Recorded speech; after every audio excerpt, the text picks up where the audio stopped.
C01-2403 MC634.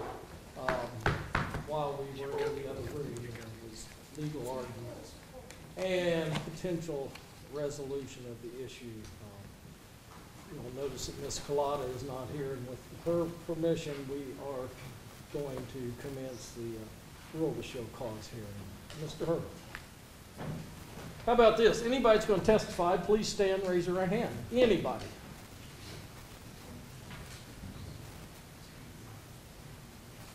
We got everybody? Do you solemnly swear or affirm under the penalties of perjury testimony you're about to give will be the truth, the whole truth, and nothing but the truth? All right. You can have a seat. Call your first witness, Mr. Hurley. Your Honor, Your Honor, before we begin, we'd like to make a separation of witnesses, please. I think that would be appropriate. Granted.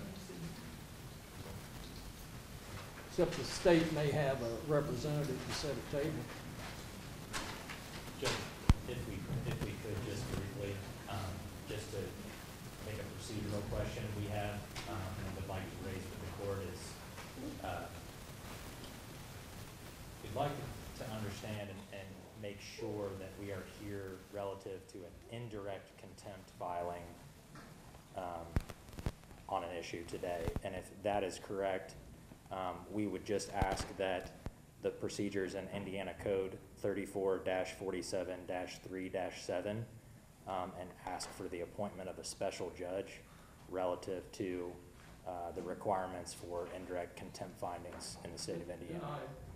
Thank you, Judge. Old Bay Bridge, Jamey Noel's residence. and are you familiar with that residence? I am. Have you been there before? Yes.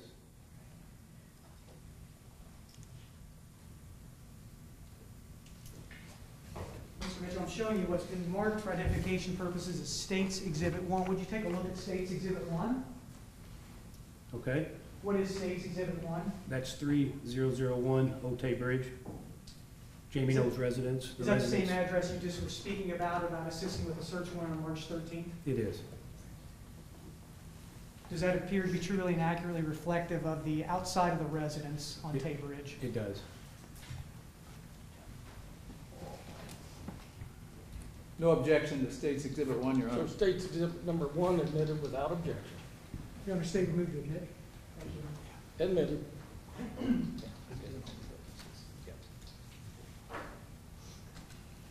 Detective, were you in charge of the search warrant or the scene at Old Tay Bridge Road on March 13th? I was not. And who were you taking direction from? Lieutenant Jeff Herron with the Indiana State Police. Did you have any contact with the defendant, Jamey Noel, on that day? I saw him, but I didn't communicate with him. Did you have any conversation at all? I did not. What was your role once you got to Tay Bridge and you went into the home? To help search. And do you recall what you were searching for? We were searching for Tom James suits and apparel, shoes, belts.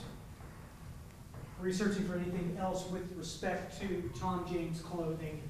Any receipts or documents associated with those items. Were you provided any type of lists of apparel items or things that you were specifically looking for? I was. Who provided that to you? Lieutenant Jeff Herron. Was that prior to the search or once you got to Tay Bridge? Once we got to the location. How was it decided where you were going to be searching specifically yourself? We just kind of communicated upstairs once the scene was secured, and I volunteered to go downstairs and start in the basement. Can you describe the basement to the judge? Your Honor, when you walk down into the basement, it opens up into a large living room type area, family room. There's another door that if you continue down the stairs, it goes into a back room, which is a movie theater area. And then I centered focused my search to the left when you walked into the back room, which was a table area where there was some Tom James suits and apparel.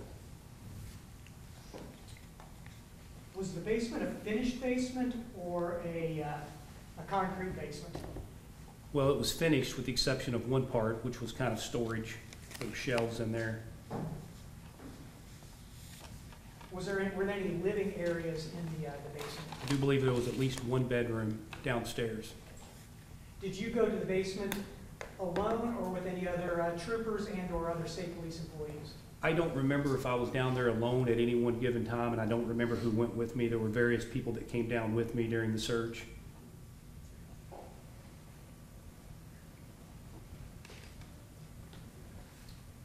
Detective, I'm showing you what's been marked for identification purposes, States Exhibits 2, 3, and 4. Do you recognize States 2, 3, and 4?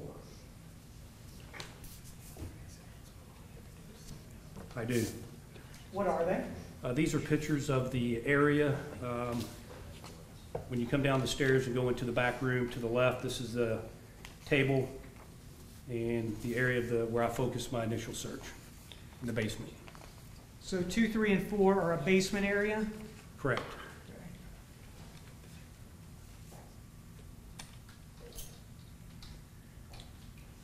Why did you go to this specific area? Were you searching for something specific there? Well, when I first got to the residence, Mr. Noel took Lieutenant Herron downstairs. I followed, and he was showing Lieutenant Herron where the areas areas in the house where there were Tom James suits and apparel, and that was one of the areas that he pointed out, and I was present when that happened.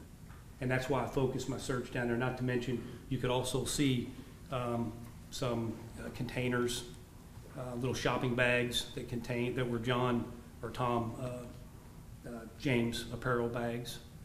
So that's why I focused my search there. Did the defendant specifically show you and Detective Herron this location? He did. Do those truly and accurately reflect the area in the basement where he directed you to? It does.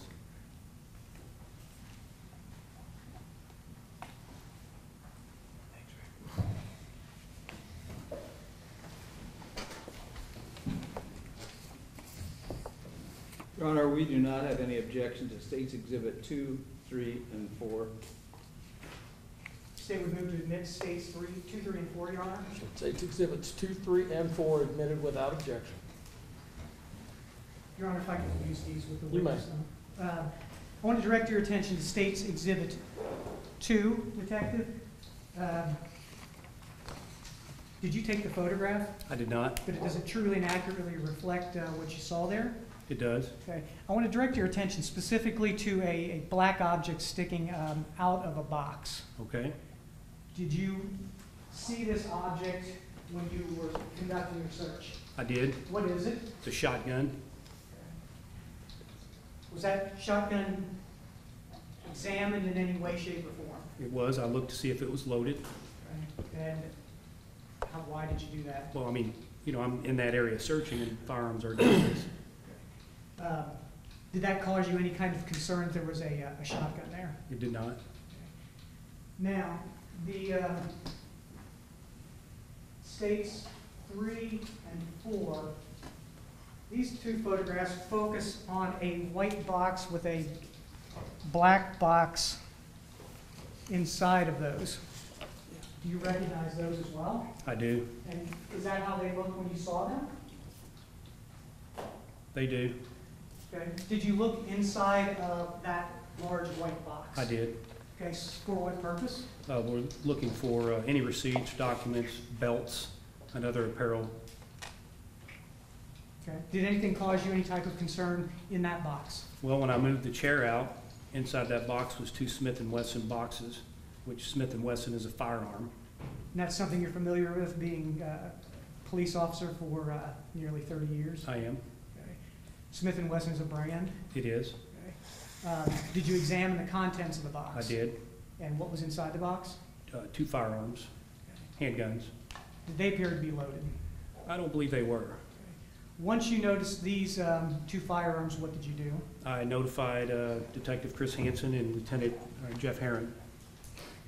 And just for the record purposes, Detective, you're talking about in States Exhibit 2, the center of the picture, white box, black box, and inside of it with you can at least see it says Smith on it. Yes. Okay.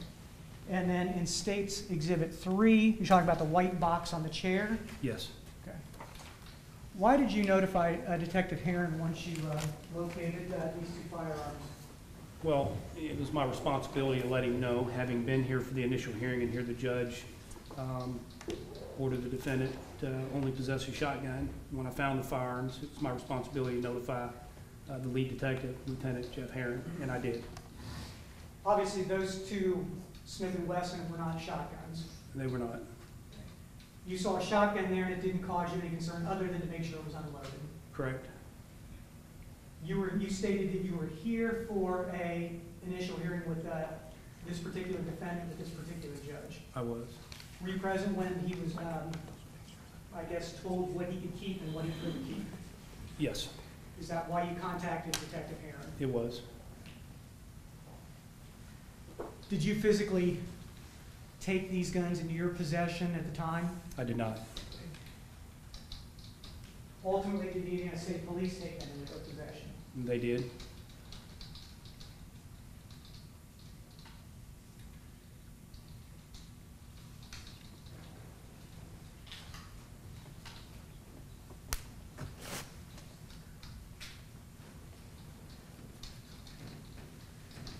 Your Honor, may I approach you? You might Have an opportunity to look at the court's finished. Detective, states 2, 3, and 4 that Mr. Wilder, Mr. Wilder, you want to? Yes. it states 2, 3, and 4. The chair was partially pushed under a table at the time, or all the way under the table? I believe it was all the way under the table. Okay. The items that were located on top of the table, did you examine any of those items? I did. What were some of those items? There were, what I recall mainly was a cowboy hat and cowboy western footwear, boots. Did they appear to be men's, women's, or you couldn't tell? I think men's. And this is the area that the defendant directed you, Detective Herron, to. Correct. Did you find any Tom James apparel, suits, belts, shoes, or anything like that in that particular area as well? I did.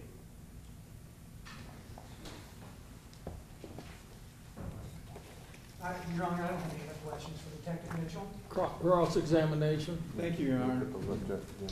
Yeah, that's all right. Good afternoon, Detective. I want to talk to you a little bit about your role. You got on March 13th, you were asked to get a search warrant together, is that it? I did. Okay. And when you do that, how do you do that? You call somebody? I was called by Lieutenant Jeff Herron Okay. sometime that morning. He told me he was going to be executing a search warrant and asked me that if I would get a couple troopers and a couple detectives. How many troopers did you go into that house with? 2 troopers. And how many detectives? I believe 4. Okay, so you got 6 people plus yourself. Well, there was a crime scene technician as well, and I believe there was That's someone 7. there. Pardon me? That's 7. Who Okay. else? There would have been someone there from State Board of Accounts as well. Okay. Do you normally, when you execute a search warrant, you bring somebody from the State Board of Accounts? Not in any of the cases that I've worked. Not in except- all the 29 years you've worked at the state police, have you ever taken anybody from the State Board of Accounts in on a search warrant? Not me personally, but this isn't the first time that someone's from State Board of Accounts has been there. Okay, but there's at least 7 to 8 people going into that house, correct? Correct? Now, who was in charge of that search? You? Lieutenant Jeff Herron. Okay, so Lieutenant Herron's the one giving the orders. Correct. And that's how it works in your office? That is correct. Okay. And when Lieutenant Herron, he would have assigned, because it's a large house, isn't it? It is. Okay, how many rooms? I do not know. More than 10? Yes. Okay. Finished, unfinished? Most of it was finished with the exception of the basement area where the dogs were at. Okay. And what you had for the request of the search warrant were for clothing, is that correct? Clothing and documents and receipts associated with those clothing. Okay. Well, I noticed in the return of the search warrant, there isn't anything listed where you got any of this material. In other words, let me look you and see if you could refresh your recollection and tell me on item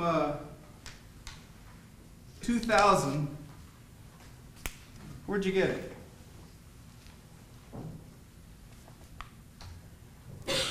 I didn't fill out this, I didn't collect any clothing. I didn't fill this out. Well, let me understand something.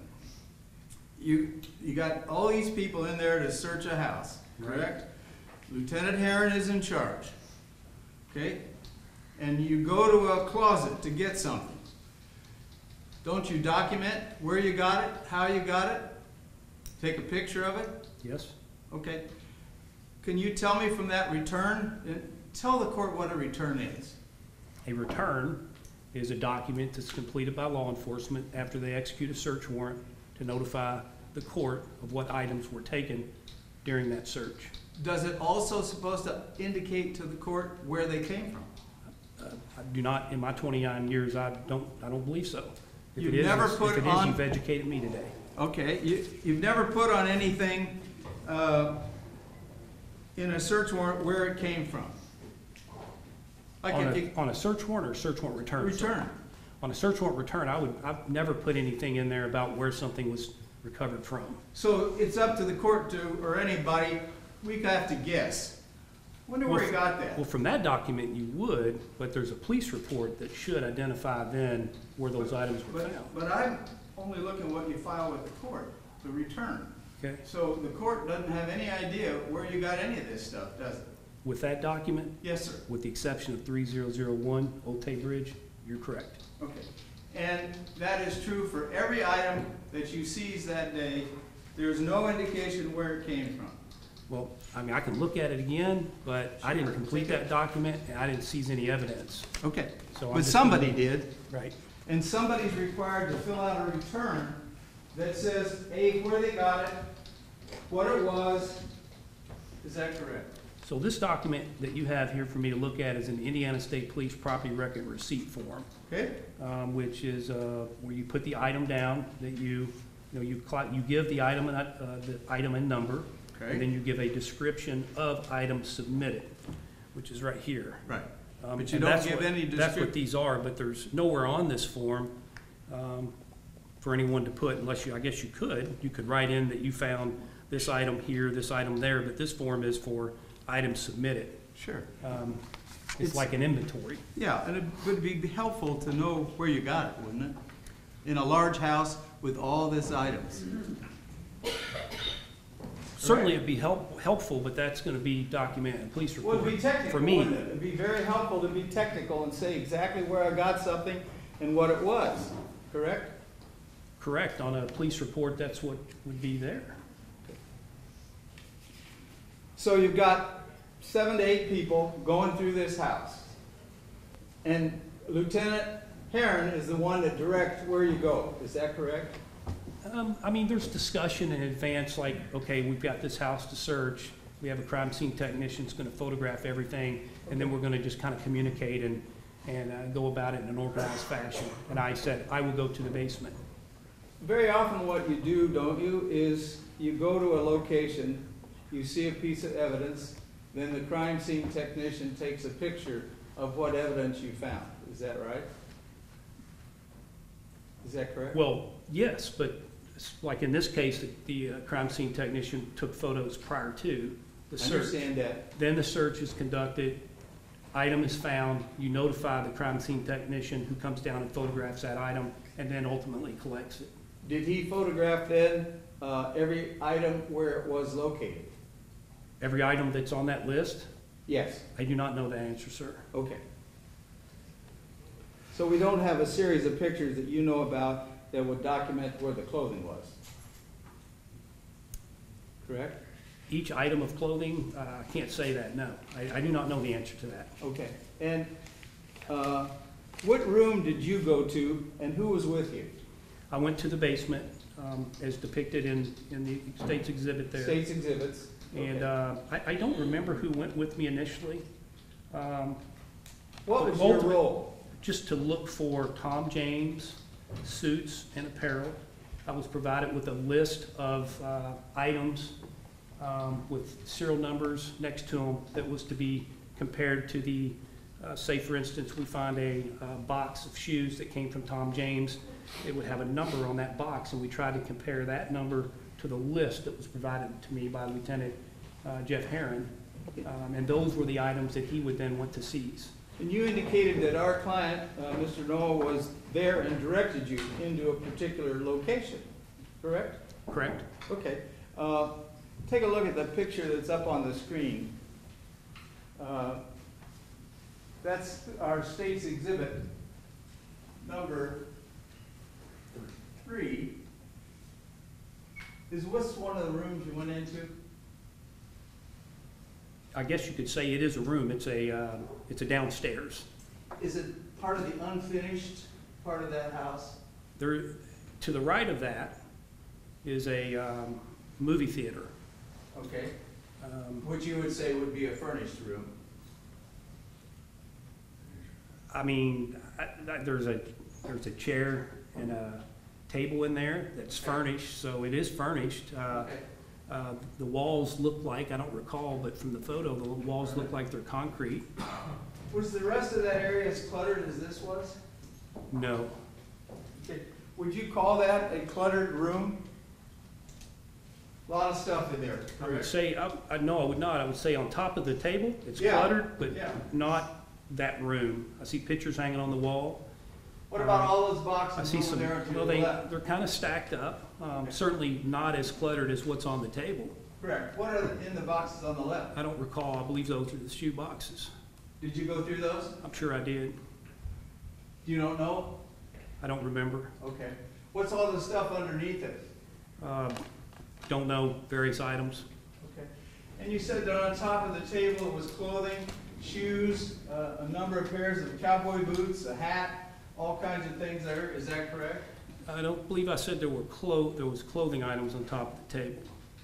I don't recall if there was clothing items. Certainly there's footwear. There were belts. You don't know what any of this is underneath the hats? No. Okay. Did you go through these boxes? I may have. How about this black box here? What was in that? I don't recall. Okay.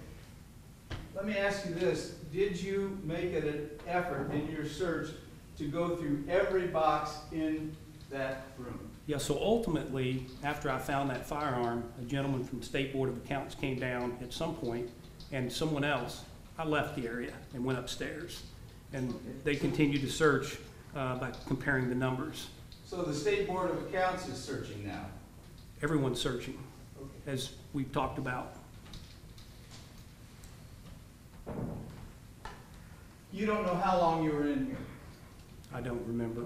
Now, as I understand it, Mr. Noel told you to go in this room, correct? Well, I mean, he didn't really say you need to go in this room. He said there are some items here. Well, he's trying to be helpful to you by saying there may be some items, you've told him what you're looking for, and he's indicating where you could go, correct? Correct. Okay. And you indicate that one of the items that you were looking for was in that box. I did not. It just happened to be that you went to that box. I ultimately ended up going to that box as I was searching that area. I pulled that chair out, and there this box is that has 2 boxes in it that say Smith & Wesson, which I'm familiar with as being firearms. Is that the way the box looked on State's Exhibit? Yes, Exhibit 4? I believe so. For the record? Okay. All right. And the stuff on the box, or the stuff above the box, was the same kind of stuff that we'd seen at a different angle from State's Exhibit that had been previously shown to you? Yes. Correct. All right. Now, let me ask you, where was Mr. Noel when you were in that room? I think he had left the residence at that point. Are you sure? Pretty confident he had. Okay. Are you the only one down there when you're searching? Are you the Not only through individual? the whole entire event that I was down there searching, no. Okay. All right. When was the state police searching in that house before? I believe August 16th. Okay. And what were they looking for then? Bank records. Was the search previously that you were part of, I was part of that search, yes. that was done the same way? In other words, a number of people went through the house looking for all kinds of items. Same thing, I got a call from Lieutenant Jeff Herron, said I need your body to assist me in Okay. searching. All right. And there were a number of people. And that's what you did? That's correct. Okay. Now, you indicated that what you found in that box, it had nothing on top of the box, it just was there, correct? Just like these other boxes. We're talking the box The here in box right Exhibit there. 4. That exhibit that's seeing. Right, I believe that depicts it how it was. Okay. And, so is that picture taken before you took the weapons out? After. So you take the box out, get the weapons, and then put the box back so they could take a picture? Yeah, so, Your Honor, going through the search, initially there were photographs taken of the entire scene. Then we conduct the search. And as I'm searching, I pull the chair out and I look down and I see the boxes. I open it up, there's in fact a firearm there. Then I went up and notified Lieutenant Jeff Herron of that fact, as well as First Sergeant Merritt Toomey, who's our crime scene guy. We went back down, I pushed the chair back underneath, put the box back. I don't think I took anything out of the box. I think I pulled the chair out, looked, and was like, okay, there's firearms in here, and then pushed it back under, notified them, and then he took that photo. My question to you is, does that picture show before the search or after? That picture there, Exhibit 4, I believe is going to be after my discovery. You had already discovered something, showed Lieutenant Herron, brought it back, put it back and tried to recreate the scene, and then had him take a picture? Is that what you did? I would like to answer that question, but you say I brought it back. What do you refer to by that? Did you bring the box up to Lieutenant No, I did Herron? not. I left it right where it was at. I went and got Lieutenant Jeff Herron, Okay. and he came downstairs. And then, when you pushed the chair back, that's when you had the photographer take a picture? Correct. Okay. The two boxes that you found inside the large white box, there were weapons in there? They were, yes. Unloaded, I think you testified I on. believe they direct, were. Correct? I believe so, yes. Okay. What was their condition? I think they were brand new. I mean, they appeared to be. They were in the box that comes from the manufacturer. It appeared to be. Well, matter of fact, they found, you had a receipt, didn't it? Show when it was purchased. I did not. I don't know the answer to that. Did you ever look through that box when you turned it over to Lieutenant Herron to find out when they were purchased? I did not. Okay. And you don't recall independently ever seeing a receipt in that box? I don't think so. Okay.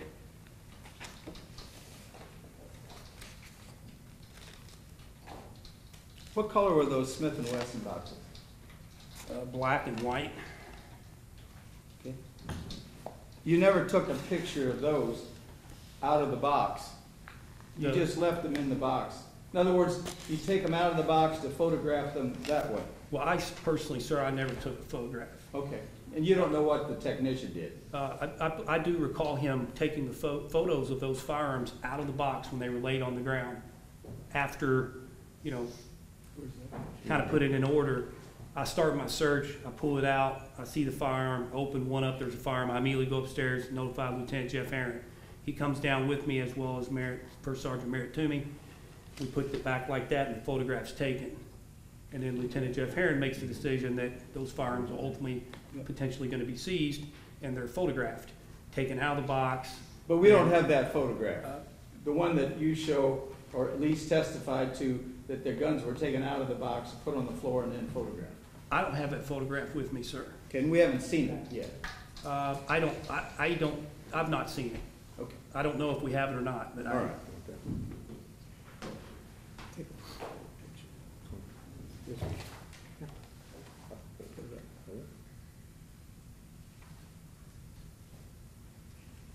Do we have that number?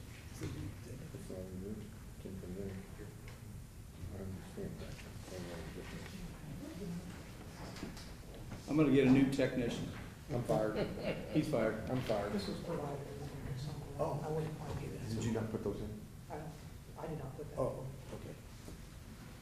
You want me to take a picture and put it up? No, I'll just have him. Okay, yeah.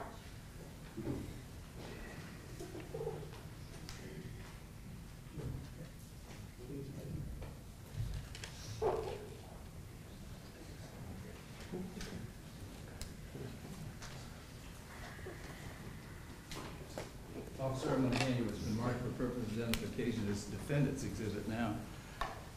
And she's given it one. Can you identify what's in that picture? I see two Smith & Wesson firearm boxes, and I see two what appear to be Smith & Wesson firearms with two magazines and two boxes, 9mm Luger ammo. Does that refresh your recollection of what you saw that day? I believe so. Okay, thank you. This time, Your Honor, we would offer defendant's exhibit one. No objection, Your Honor. Show defendant's exhibit number 1 admitted without objection. May I see, Mr. Foltz? Yes, sir. Thank you. Your Honor. I'll give it right back. You can keep it. Well, thank you.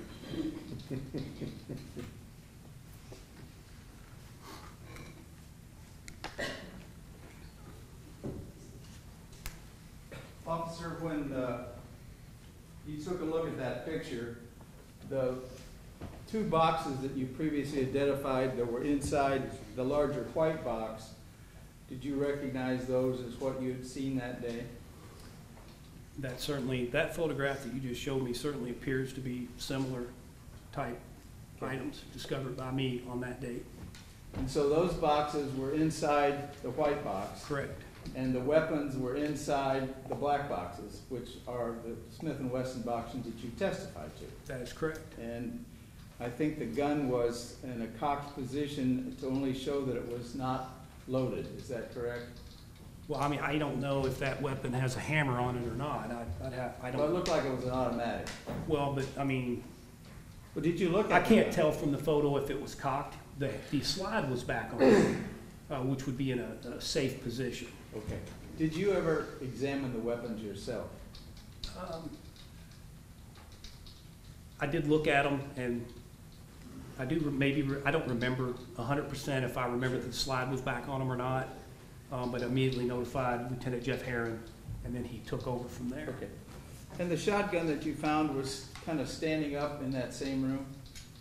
It was in a box, Okay. but shot or barrel up. Right.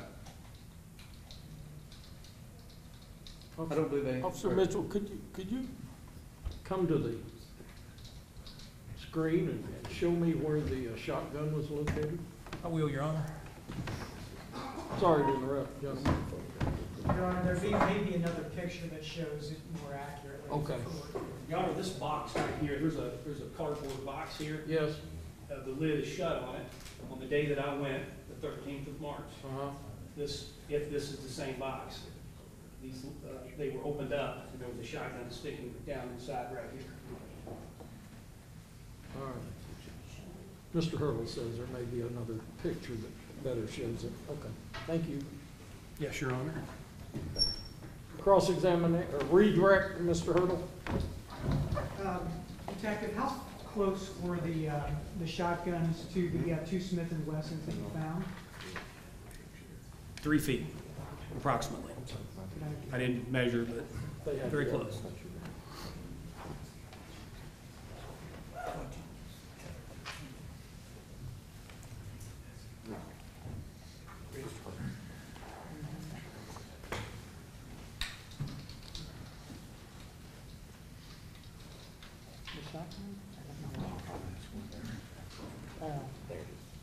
Just take it.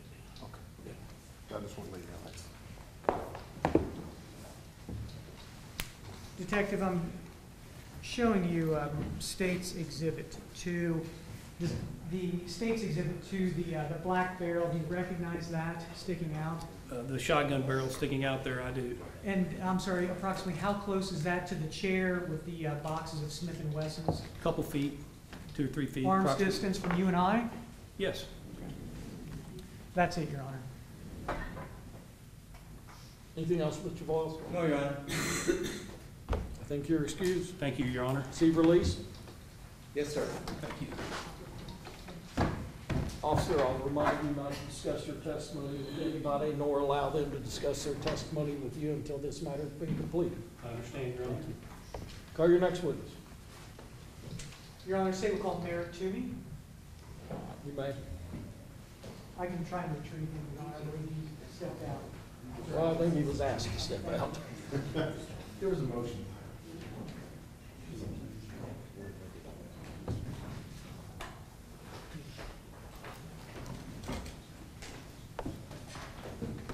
Were you sworn earlier, officer? Yes. You were? Yes. I'll consider you under oath. You may proceed to the witness stand.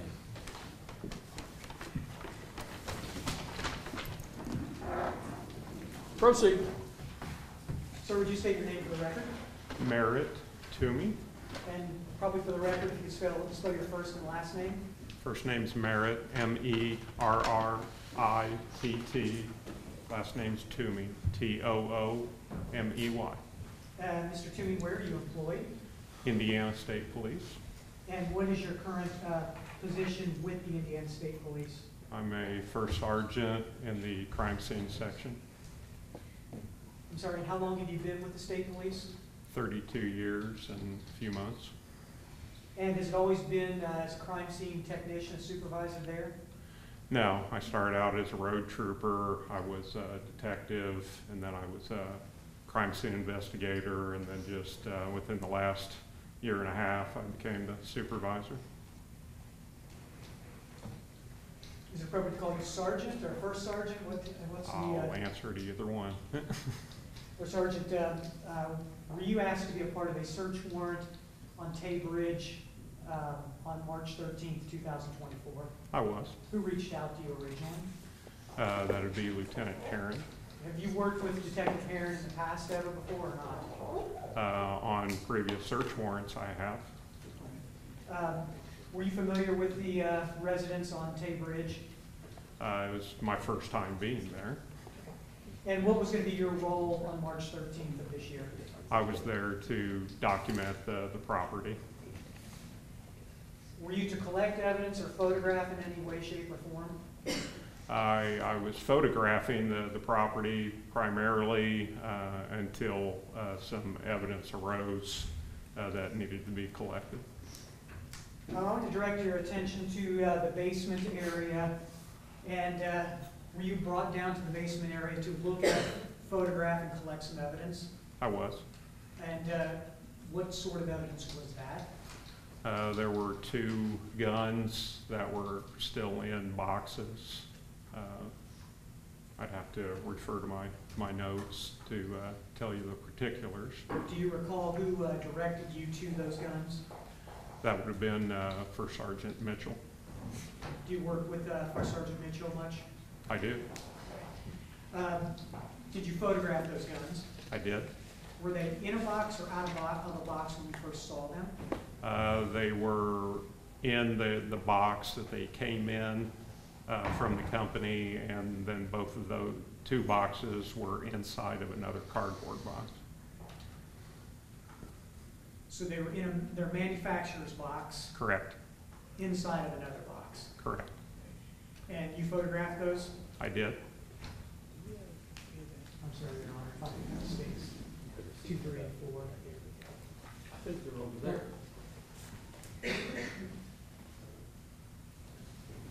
We do not have the mark. I apologize. The court has possession of them.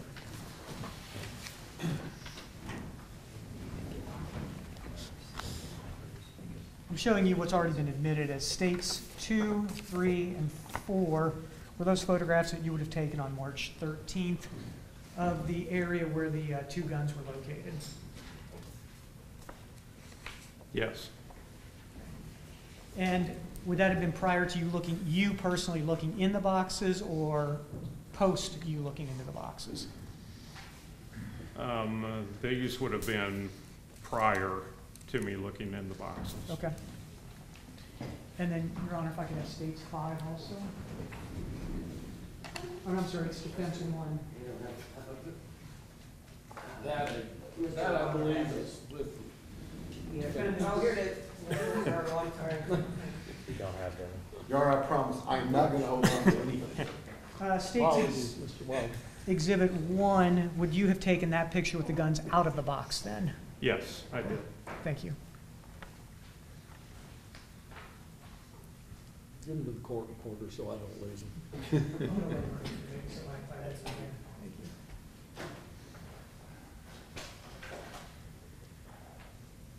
You collected those items, First Sergeant? I did. Were they taken to the Indiana State Police Post and can be kept in the possession of the state police since that time? Yes, sir. Did you bring them with you? I did.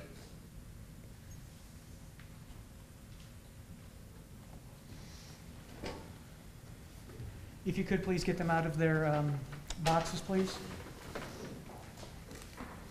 I'm going to put a sticker on it marked States Exhibit 5 for the first one, the one on top, and States Exhibit 6 on the bottom one. Have those been in continuous custody of the state police, you said, since March 13th? Yes, sir. Had they been altered or in any way, shape, or form? I just sealed the box. Okay, would you seal the box Boxes. on that day or another day? These would have been taken to the post on the day that we collected them, put into secure storage, and then we would have packaged everything up another day. Are they sealed currently? Yes, they are. Is that with an evidence tape or seal that the state police uses regularly? Yes. Is it a lot of trouble for you to unseal them? You say to open it, and Open I it, will. please. Let's start with States Exhibit 5.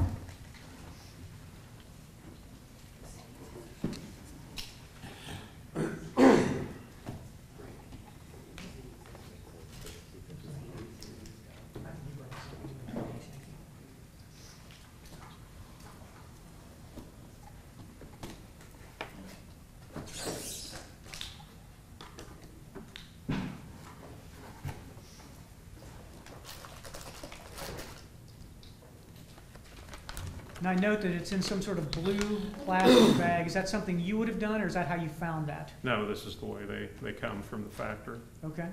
Could you take States Exhibit 5 out of the plastic? I'm going to put it in a safe mode here. Okay. Okay. Gun is empty, so.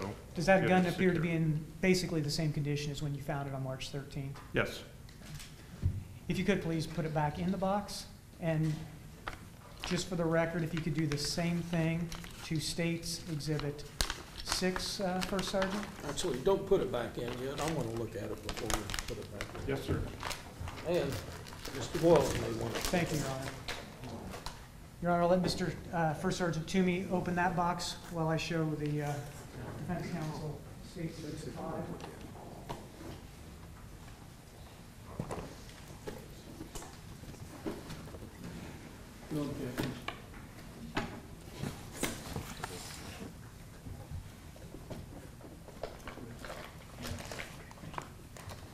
If you could make that gun also safe, First Sergeant, as well, the same as you did with States Exhibit 5.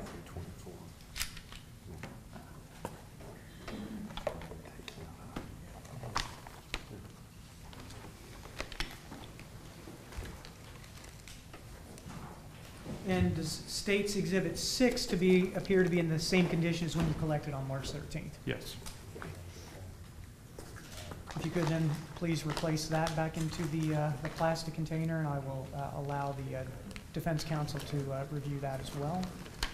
Officer Toomey, was this fingerprinted, or did you intend to have it fingerprinted, or No, sir. anything? So it's acceptable to touch? Yes. Without contaminating it? Correct. If you could put it in the box, First Sergeant.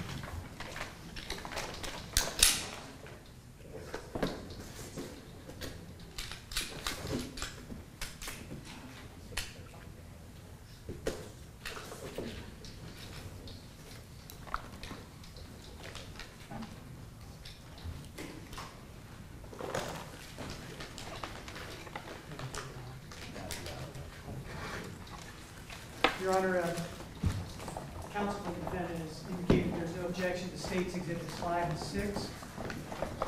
So the state would move to admit those items. So States Exhibit 5 and 6 admitted? Without objection.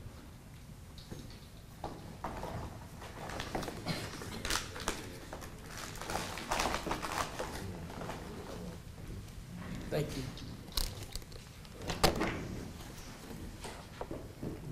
Your Honor, I have no other questions for Sergeant Jamey. Mr. Boyle? Please, the court, Your Honor. Thank you. First Sergeant, I don't know, do your records show the serial numbers on those two weapons? Do you have that? Yes. Let's look at the first exhibit that you have there.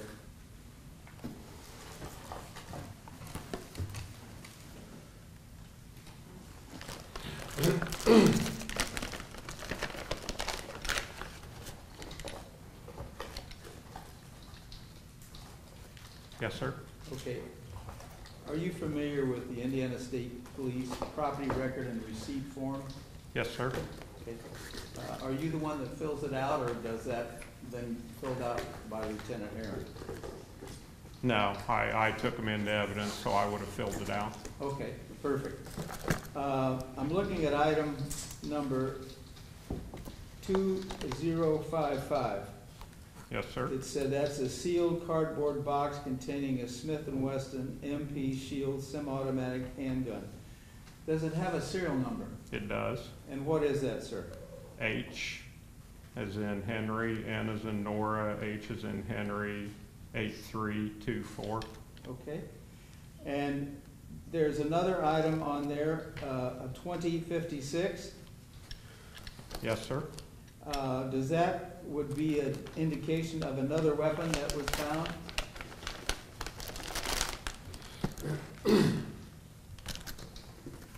Yes. And that would also be listed as a Smith & Wesson MP Shield semi-automatic handgun? Correct. Did that have a serial number? It does. And what is that, sir? H. Henry and Nora, J. John, 5682.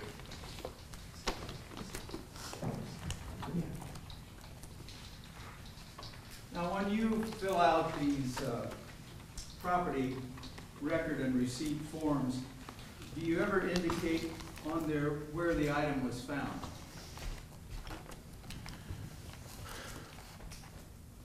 When necessary, yes. Okay, can you tell me from that form, to refresh your recollection, does that show where those items were found? On there, I just have from the basement, from the Noel basement. Okay, no specific indication that was on a table, in a box, none of that, correct? Well, we use complementary things. The photographs work in tandem with the description of Okay, things. but if you just had this, you wouldn't have any idea where it was found, is that correct? Correct. Okay. Let me ask you this, were you present on the August search? The August search, the first? No, sir. You were not there, okay.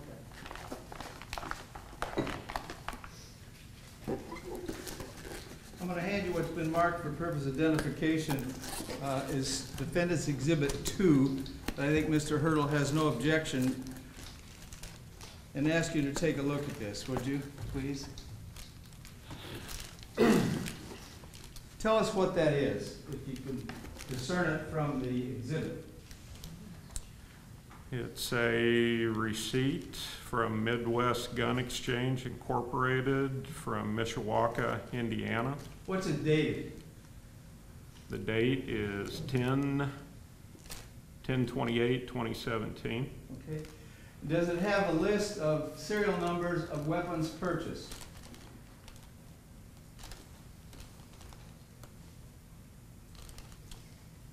Yes, And would those two serial numbers that were purchased from the Mishawaka gun store in 2017 be the same as the two weapons that you previously identified in the state's direct examination? I don't have them memorized. I'd have to look at them You again. certainly can. You've got the weapons and you've got the receipt, so go right ahead.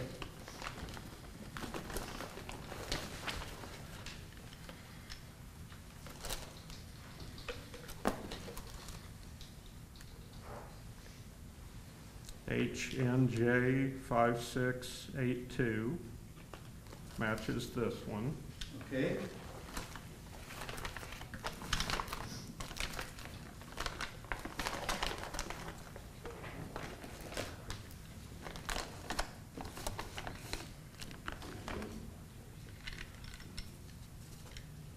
HNH 8324 matches the other one. Okay, so the receipt showing the guns were purchased in Mishawaka in 2017 is supported by the identification both on the receipt and on the weapons with the serial numbers. Is that right? Correct. Let me ask you, you testified on direct examination, something that you noticed was the fact that it was in a manufacturer's packaging. What does that mean? This box, this is what it came in. Okay, and what about the blue kind of cellophane item that you had the weapon stuck in inside the box? What does that tell you? That's the way I found it inside of the box. So it would appear that that weapon had not been used and never out of the box since it was manufactured, or at least was purchased? I can neither confirm nor deny that. Okay. It looks to be in good shape, but Okay. Do you have the receipt? Or did you put it in the box here? There you go, no problem. I've got to give this to the court or I'll get spanked here. Thank you, Mr. Chairman. You're welcome, Your Honor. do you need these anymore? No, sir, you can put them back. All right.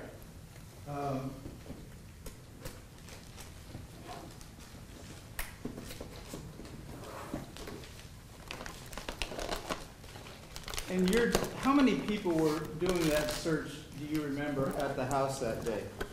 For going through the house? There was multiple people there. I couldn't tell you an exact number. You went to the room where the guns were found, is that correct? I went through the whole house, so I was in each of the rooms. I want to ask you a question about the particular room where the guns were found in a second, as soon as we get it up on the screen.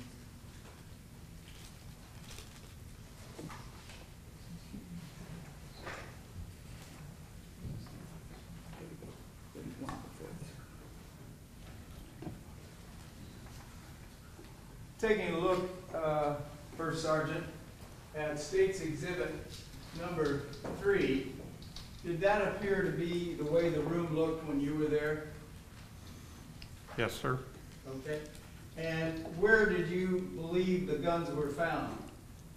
Can you show us, like, from your observation here? You can see the side of the white cardboard box. This what Yes. I'm pointing to? Okay. And was the table in this array as you saw it that day? All kinds of other items on that? Yes, sir. Did it appear that that's been there for a while? That all those items have kind of been discarded down there? That's a possibility. Well, it could look like somebody was not using that room a great deal, correct? Because they've got a lot of stuff on the table. It's not like it's being used every day. I've been in a lot of different houses in a lot of different states, sir. Well, they all don't look alike, do they? Correct. This looks crowded, correct? Correct. All right.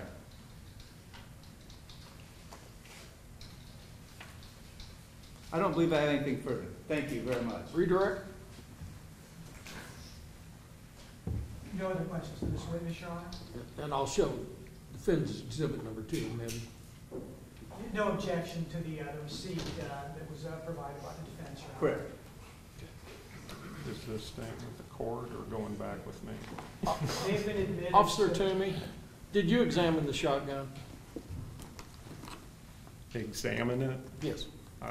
We just took a cursory look at it because he was allowed to have I that. understand. Was it loaded? I'm not the one who looked at it. Do you recall who was? No, sir. Do you know what kind it was? It was a police model, but Most likely a 12 gauge. Yes, sir.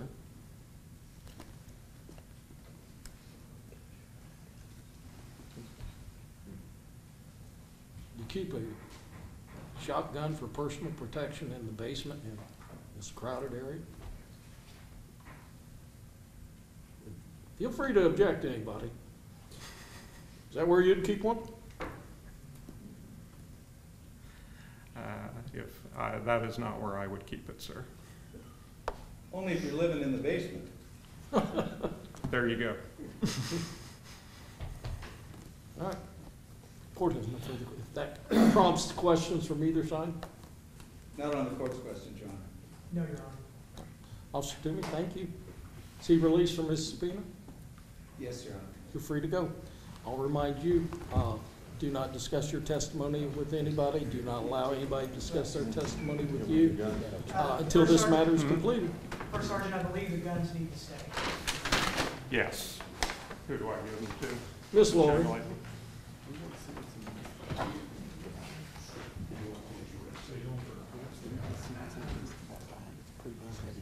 Hi, Miss Collada.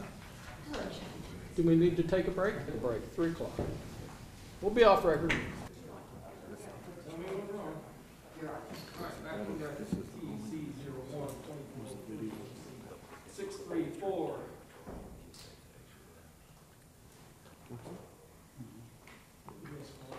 Oh, there you are. Ms. Clark, for the record, it's my understanding that your motion to quash is now limited based upon some agreements between the parties. Yes, Your Honor. Very good. Then I guess you'll wait till your client's call. I will sit him down. Why? Call your next witness. Thank you, Your Honor. State calls Jeff Herron. Officer Harris, you were sworn earlier, correct? Yes, sir. Have a seat.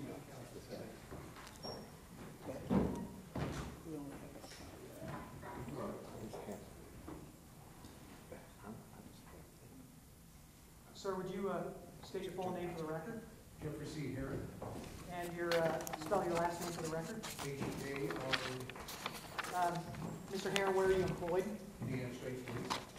What is your current rank or title with the state police? I'm a lieutenant in charge of investigation for what we call Area 5, which is 3 different districts in the center part of the state, Louisville, Pendleton, and Indiana. Are you in charge of, investigations? I am in charge of investigations. I supervise roughly 5 detectives and 3 surveillance.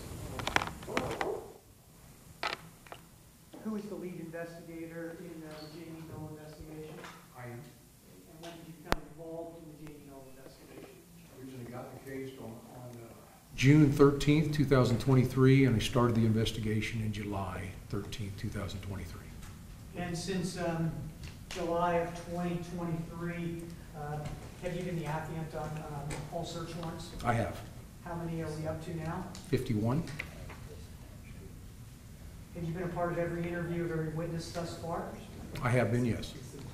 And have you been a part of the arrest of all 3 individuals in Jamey Noel, Casey Noel, and Missy Noel?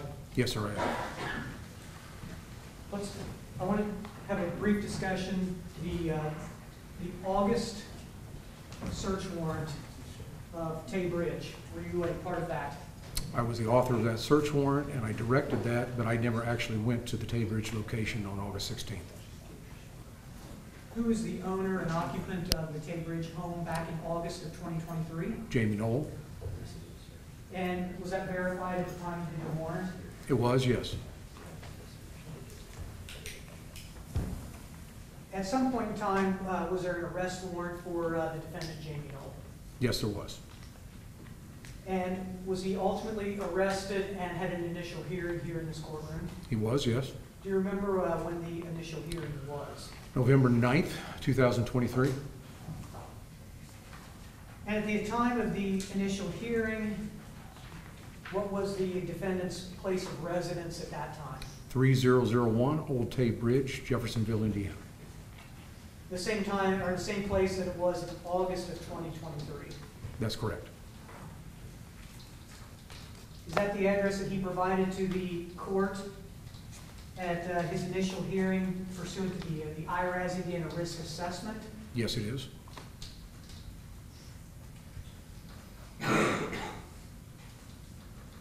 Were you present for that initial hearing? I was, yes, sir.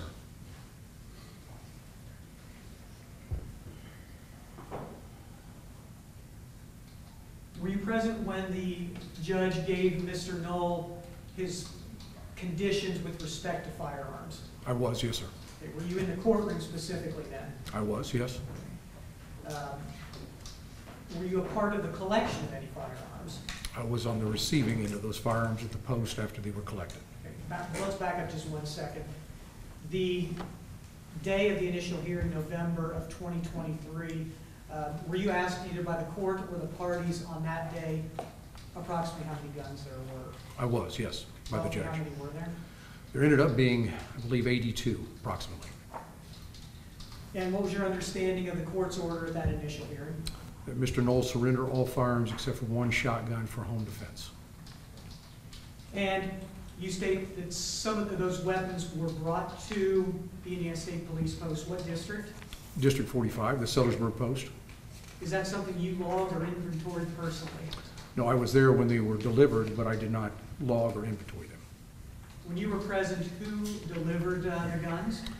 So Charlie Moon, Bradley Kramer, and also present to observe was a Matt Owens for a period of time. Was Jamey Noel the defendant present at that time? He was not. Do you know where he was at that time? I believe he was still incarcerated or in the process of being released. So the turning over the weapons was something prior to him being released? That was my understanding at the time. Since my discussions with Bradley Kramer, I understand maybe he was released slightly early when that was still in the process of going on. And you were there basically as an observer with respect to those guns? Correct. Did somebody from the Indiana State Police log and inventory those? Yes. Do you know who that was, or do you recall? So it was Sergeant Andy Taylor, Sergeant Merritt Toomey, and Sergeant Phil D'Angelo with the Indiana State Police. They were the ones that logged those and provided and filled out the property record receipts. And you said that was November 9th, 2023? Yes, sir. Do you know where the defendant moved back to when he was released from incarceration? It's my understanding it was 3001 Old Tay Bridge. Now, I want to direct your attention to the Tom James search warrant, for lack of a better term. Are you familiar with that search warrant? I am, yes, sir. Who wrote that search warrant? I did. What number search warrant was that? 45. And just briefly for the court, Tom James is what? It's a high-end clother, a tailored custom outfits, clothing for men and women. And the search warrant itself was to collect what? So it was to collect the items that were purchased, the men's suits, the belts, the shoes. I had attached to the search warrant an exhibit, which was multiple pages of a history of purchases from Jamey Noel that I had provided the court. It was to receive those. He had ultimately purchased, I believe, total $183,000 using the Utica Fire Department money to purchase clothes from Tom James. And then I took the last 5 years for the statute of limitations and used those records in order to seize those items because they were purchased with, ultimately with Utica money, with Utica Volunteer Firefighters Association money, and I was seizing those because they were part of the case. Were you looking for any sort of paperwork, receipts, et cetera, anything else for any of those that items or apparel? Right, the documents and the receipts that went along with those items. What day did you serve that search warrant? March 13th, 2024. Who was the officer in charge at that scene? I was. Who was all present? Roughly how many officers were present on March 13th? I believe we had 7 plus the State Board of Accounts. We had 2 uniformed troopers, 4 detectives, and then a CSI, and then a State Board of Accounts. Is this agent. something you coordinated or somebody else? I coordinated all of that. Once you received the warrant, did you immediately go to the house, explain how the March 13th kind of went? So I had as I was looking through the different American Express purchases, I had saw the $183,000, and so I had contacted Tom James, and I ended up speaking to an attorney for that business. and then he provided those documents to me. And then during that conversation, he said that Mr. Noel had purchased a suit of clothing, various clothing, on, I believe it was December 22nd, 2023, and that those items had not been delivered yet. And then he told me later that those items would be delivered on March 13th, 2024. In the morning, he told me roughly between 9 and 9:30. Let me back up 1 second. He was arrested on November 9th. Correct. You provided information from Tom James that he used the Utica credit card on December 22nd, Yes, and the suit was going to be delivered on March 13th. correct. Okay.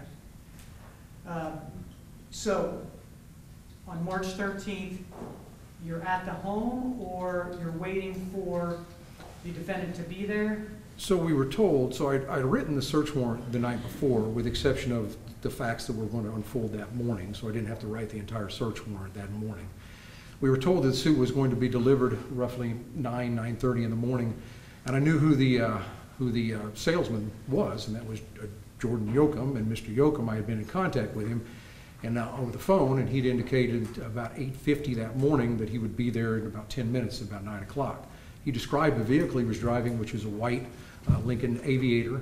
And so we had sat, myself and Detective Hansen had sat in our car down the street, and we watched for the white Lincoln Aviator. And as it had pulled up, then once it had left, I confirmed that the suit was delivered, and then I finished the authoring of the next paragraph of my search warrant, and I sent it to the judge. While that was going on, I'd also called Dave Mitchell that morning and Merritt Toomey and asked for detectives and uniformed officers to stage a couple of miles away so they wouldn't be seen, in order to, when I executed the search warrants, they would meet me there at the scene once we decided to execute that and the judge had signed the search warrant. How long did you wait then before you went to the Tateridge home? So our initial plan was to wait, obviously, until the search warrant got issued. So once it got signed, we moved a little closer so we could see the front of the house to make sure Jamey Noel didn't leave with that particular suit in question. And so once we got a little closer, we saw him come out and open the door of a silver Mercedes-Benz, and when he did, we thought he was possibly getting ready to leave. It looked like he was getting into the car, and so I went ahead and pushed it up. My original thought was I was going to allow for a little bit of time to go by to not burn or to not put Mr. Yoakum in front of everybody, having said that he cooperated with state police because he was concerned about that.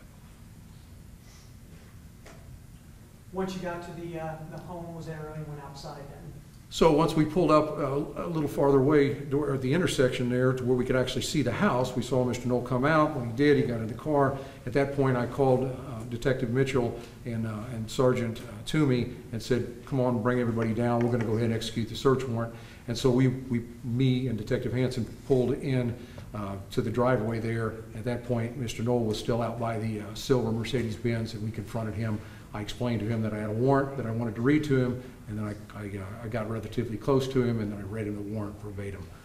So he understood what we were searching for, and then I provided him a copy of the list of the items we were searching for. Was there anyone else outside the home from the house? Not from the house, no. And did you, once you read him the warrant, provided him a copy of the warrant, did you go in? We waited. He said, I asked him if anybody else were in the house. He said that both of his daughters, Casey and Gracie, were inside of the residence. I said, would you please call them? He called them on the phone with me being present there. He asked them to get their belongings together and come on out. After about 8 to 10 minutes, they still hadn't emerged from the house. I said, I think it's best that we go in. And so Mr. Noel said, hey, I will show you where these items of clothing are, where I keep them. And so he actually led the way, and we went into the house. We entered into the kitchen. As we entered into the kitchen, he walked over to the basement door. He opens the basement door. He yelled for Casey to come out. I apparently didn't know where she was at. And then Casey and Gracie came down the stairs from upstairs. And then at that point, we asked them to get their belongings and leave, and they did. And then after they left, he walked us down and showed us the suit that he just received, which was now on the couch in the living room. And then he walked us into the master bedroom and walked us around there and showed us where his different closets were. And then he turned and walked out. And then we walked down into the basement and he showed us where other items were in the basement, which is over by that table that we've been talking to this afternoon. Did you detain the defendant there at the time then or not? I told him he was free to go. Did he leave? He eventually left. He left at, we served the warrant at about 10:34, 10:35 in the morning, and he left at about 10:50. So he stuck around about 15 to 16 minutes. Were Casey or Gracie detained at all? They were not. They were told they were free to leave. They actually went outside for a minute, and then they asked, Detective Hansen went out, and they asked, Casey asked if she could get additional items of clothing, and he escorted her back in, and then she went back out and stayed until, I believe, Mr. Noel came out and got into his Mercedes-Benz.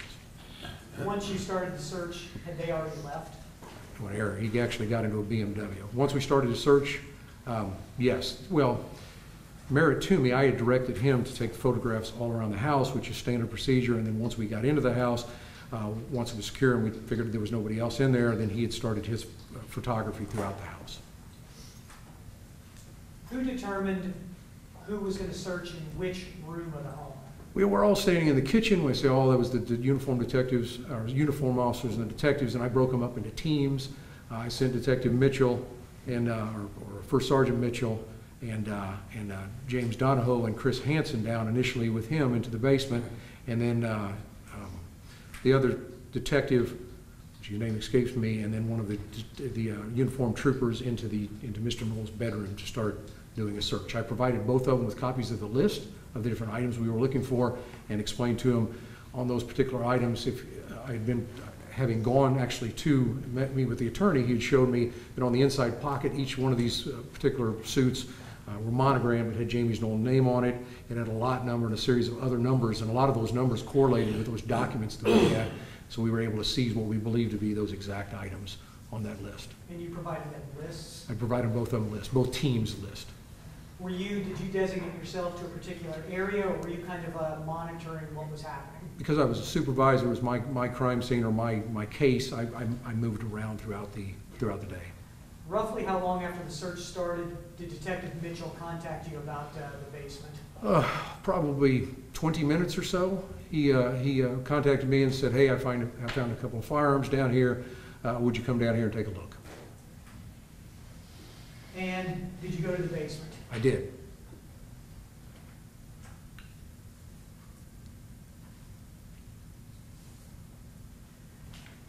Detective, I'm showing you what's been marked for identification purposes, State's Exhibit 7.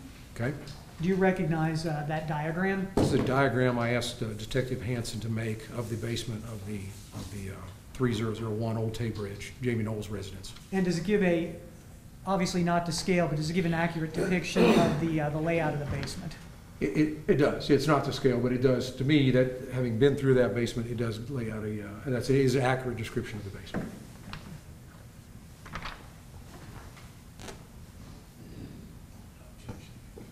Your Honor, objection, Your Honor. Statement moved. It's State's Exhibit 7. I think I heard Mr. Boyle saying no objection. No objection, Your Honor. State's Exhibit 7 admitted for demonstrative purposes. Now, if you could, without the aid of State's Exhibit 7, walk the judge to the location of the firearms that Detective Mitchell pointed out to you. As you walk down the stairs to the basement, the first room you enter will be a finished open room. There's a bar off to one side, and there's a living room with furniture and everything, and then there's ultimately an exit door and a patio out to go ultimately to the pool of the residence. And then if you continue to walk straight, and that's what I did, knowing I'd been down there just a moment before with Mr. Noel, if you walk straight, you go into your right is a movie room, and off to your left, there's like a little sitting area table with a lot of items on top of the table off to your left-hand side. And then there's like a curtain where there's some HVAC system, and I believe a sump pump and things like that. There's one of those blinds set up there. Were there any bedrooms located in the basement? There was, but before, when you enter that main living room, as soon as you go down the stairs off to the left, there's a bedroom, and I believe that was Casey's bedroom, is where that was, off to the left. And from the base of the steps in the basement, approximately how far was the table, chairs, and firearms ultimately located? So the room's probably 15 foot wide, maybe a little bit wider, so 15 feet from the base of the stairs, then into that room where the table is, and so then another 5 or 6 feet. And once you enter into that room, off to the left is the table. Once Detective Mitchell got in there, did you observe the firearms in the boxes they were contained in? I believe State's Exhibits 5 and 6, the Smith & Wessons? I did. He showed me and said, hey, look, I pulled this out, meaning the chair out. I saw this white box, and on the top of that box, you could clearly see a Smith & Wesson box, which I recognized as being a firearm box.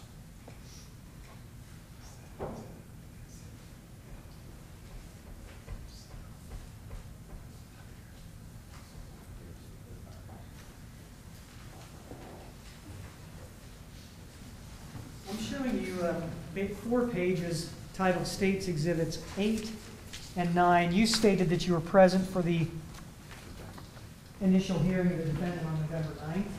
Yes. And the State's Exhibits 8 and 9, what are they? So State's Exhibit 8 is an order directing the transport and retention of certain firearms of the defendant. State's Exhibit 9 is order on initial hearing. And that's it. The firearms that were collected on March 13th, roughly a month ago, were those shotguns? No, we collected 2 pistols, 2 semi-automatic 9mm Smith & Wesson pistols. Did you collect those based on these orders and the verbal order from the judge on November 9th, 2023? Yes. So I was present in the court when that order was issued by the judge. During the search for our items of clothing, receipts, we found those 2 firearms. I immediately thought that would be contraband, so I asked for further instructions from you, but it was all my intentions. Because of hearing the judge's order, I was going to seize those items, and I did ultimately direct that those be seized.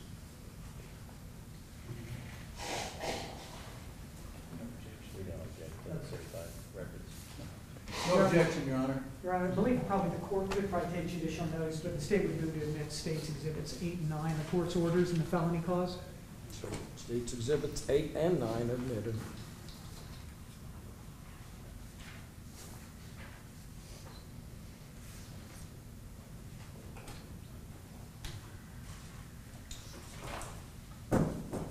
Did you also note a shotgun located in the basement?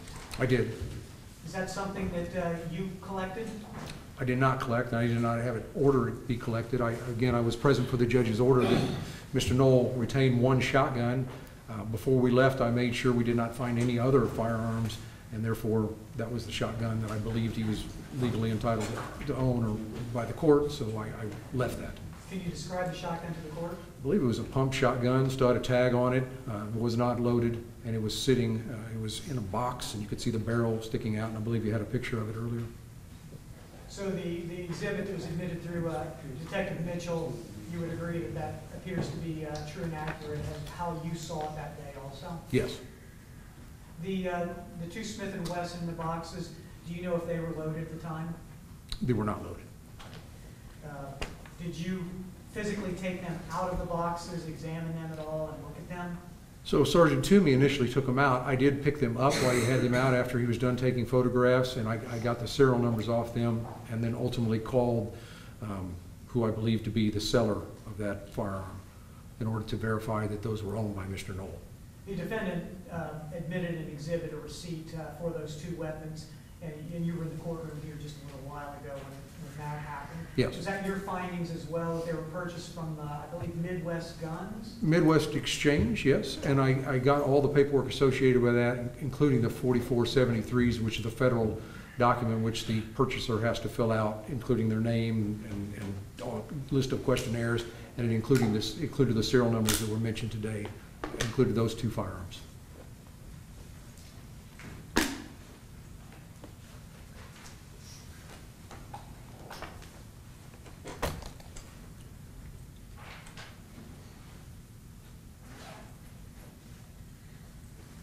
Was there any ammunition found at the home?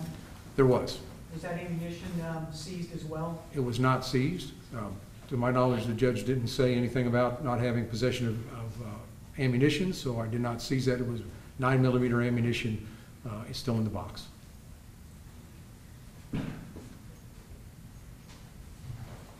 How long have you been with the state police? 35 years. And can you just tell us the different roles you had with the state police or ranks? So I started out in November of 1988. Goodness, sorry. I started out in November 1988. I was a road trooper until out of the Indianapolis Post, and then ultimately out of the Putnamville Post until October of '95. Then I became a detective, a district detective, worked Putnamville District, 3 counties. And then from there, 2000, I got promoted to investigative squad sergeant in the Indianapolis Post until 2005. Then I got promoted to district investigative commander of the Putnamville Post until 2016. And then I've held the current position, which is area investigative commander, from 2016 until now. And so 29 years of being a detective, and then 7 years as being a road trooper. How many people did you say report to you? I believe it's 25, I think. I'd have to add up. 25 plus 3 civilians. As a supervisor and 30-plus years on the state police, have you ever been asked to enforce court orders? Yes. You ever disregard court orders? Not intentionally, no. What if your employees disregard court orders? They are instructed that's part of their duties, and if we, depending on the situation, they ultimately would get written up, and then we possibly look into the situation, and they could face disciplinary action depending on the degree of what they did or didn't do. Is a subpoena to come to court a court order? Yes. If somebody would disregard a subpoena, would that be important? Yes. They can get in trouble. Disciplinary possibility? Possibly.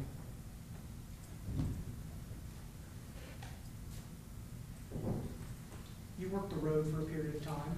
I did. Occasionally still put on the uniform. Ever stop anybody for a traffic violation?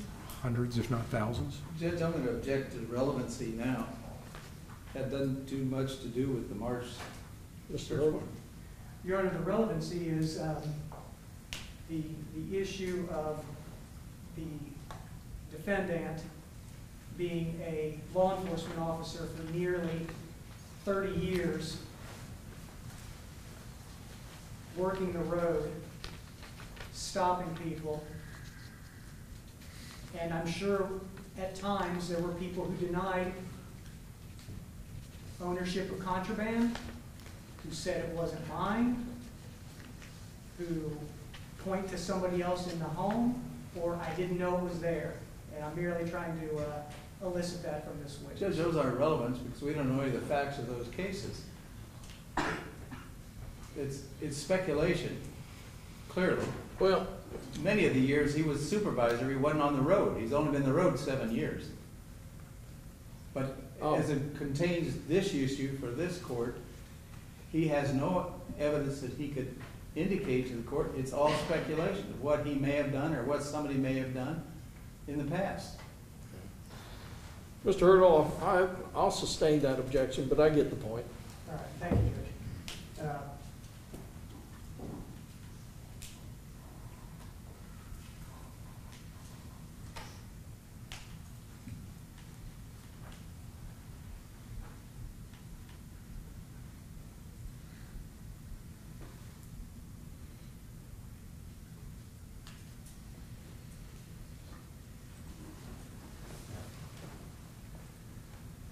Did you examine the other items on that table, Detective?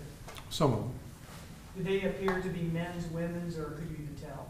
A lot of them were men's, and a lot of them were items that were listed on the documents that I provided. Was there Tom James apparel, shoes, clothes, etc., located in that general area by that table?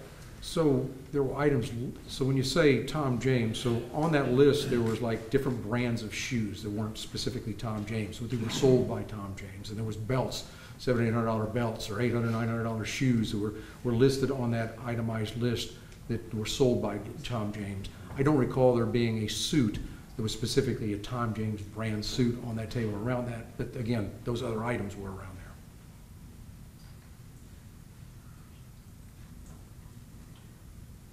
Judge, I don't believe I have any other questions for this witness. Cross-examination. Thank you, Your Honor. Please, the court.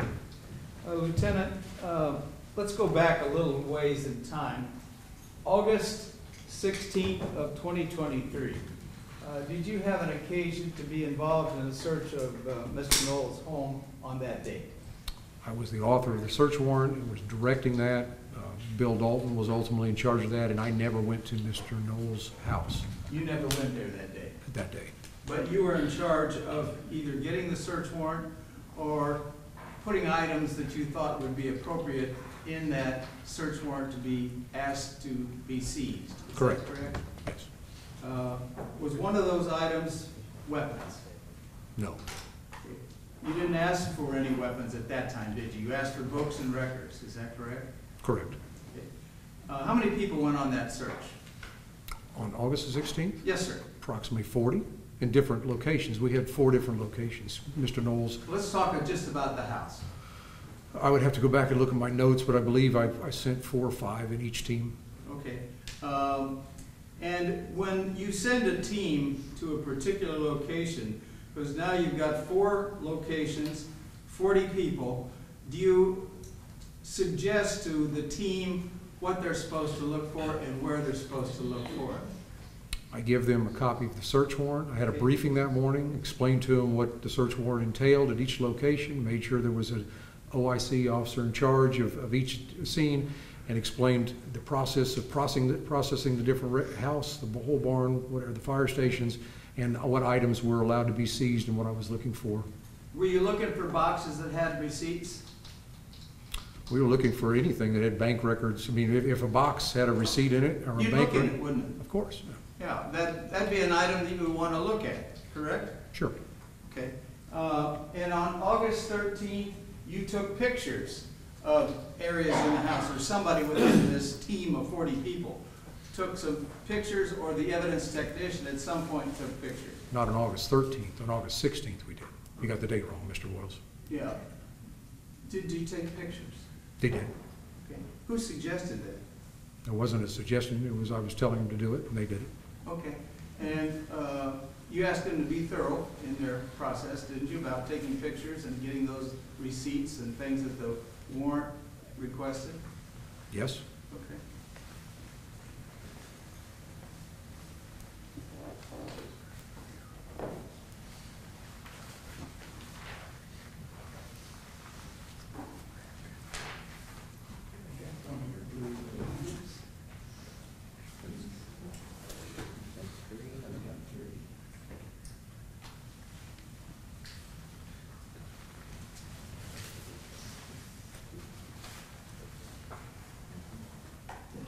May I approach, Sean? You may. Lieutenant, ask you to take a look at this photograph, which has been marked as Defendant's Exhibit 3. Ask you, can you identify that? That is a picture of the basement at Jamey Noel's residence, 3001 Old Tay Bridge. That's a picture of the basement as you come down the stairs and look to the left in the table that I've been explaining. Is that the picture that you sent to Mr. Stewart on August, or April the 8th? It's one of the pictures, yes. And so that's a picture you're familiar with, and you, I think we requested it and you sent it over. I did? Yes. Could you look at that picture and indicate, is there a white box located in that picture? Yes, it's on top of the chair that's pushed in under the table. Okay, and that's the white box that we talked about, was the white box where the weapons were found in March, is that correct? That appears to be correct, yes. Okay, so on August the 16th, with all these people, some of which were directed to go to the home of Mr. Noel and search for documents, correct? Correct.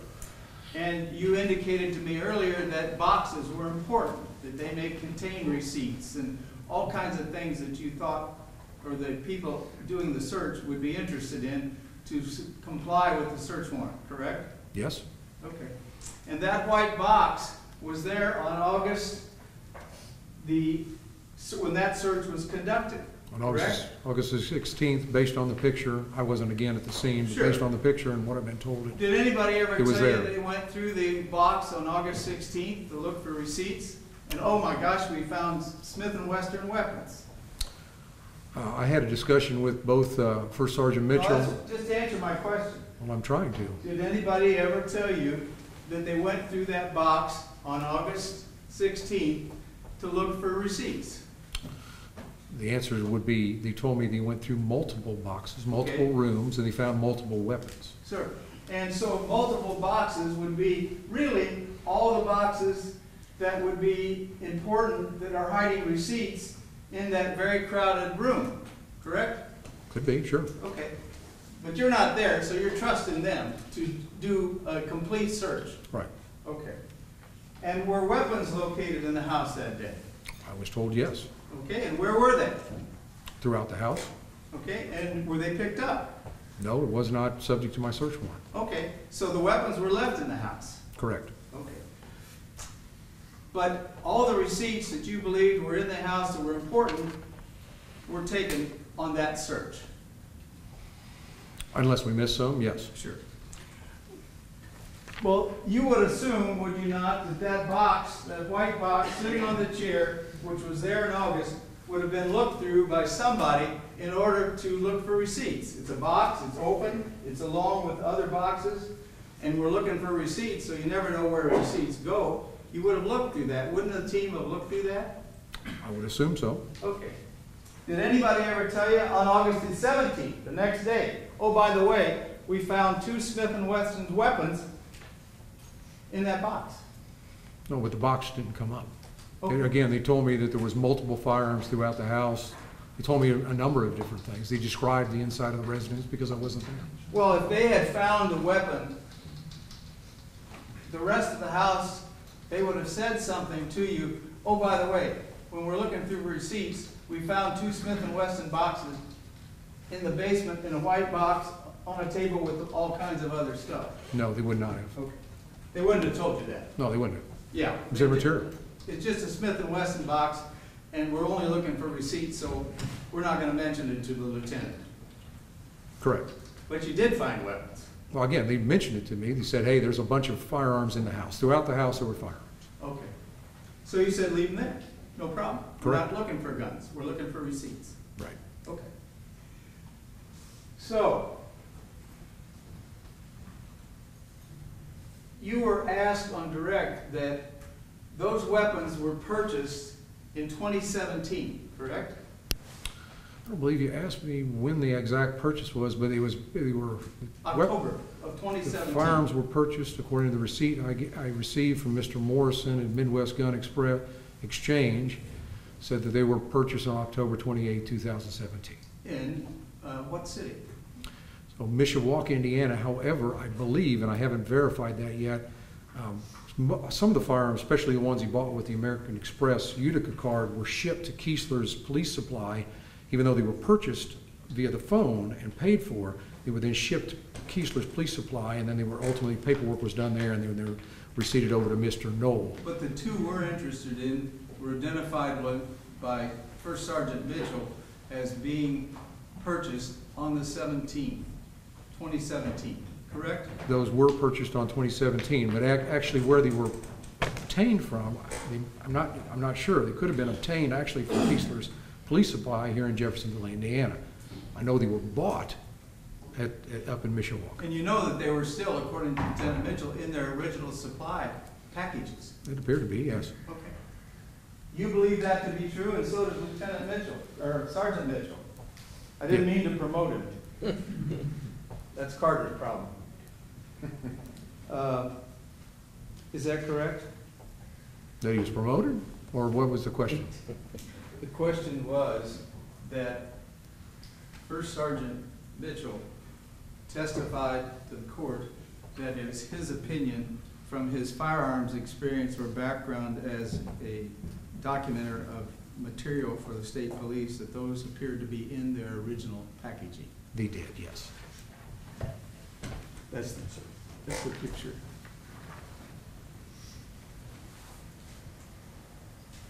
Has this been admitted?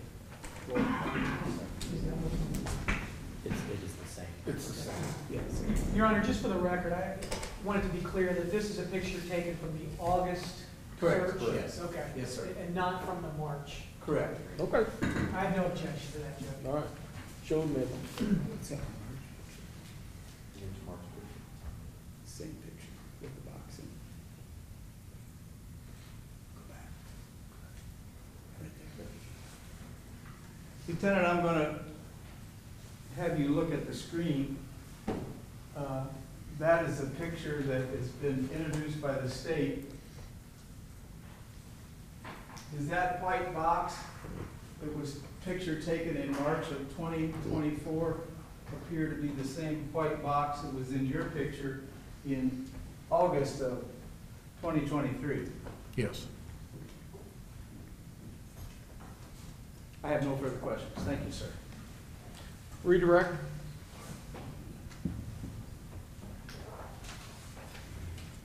No other questions, Your Honor.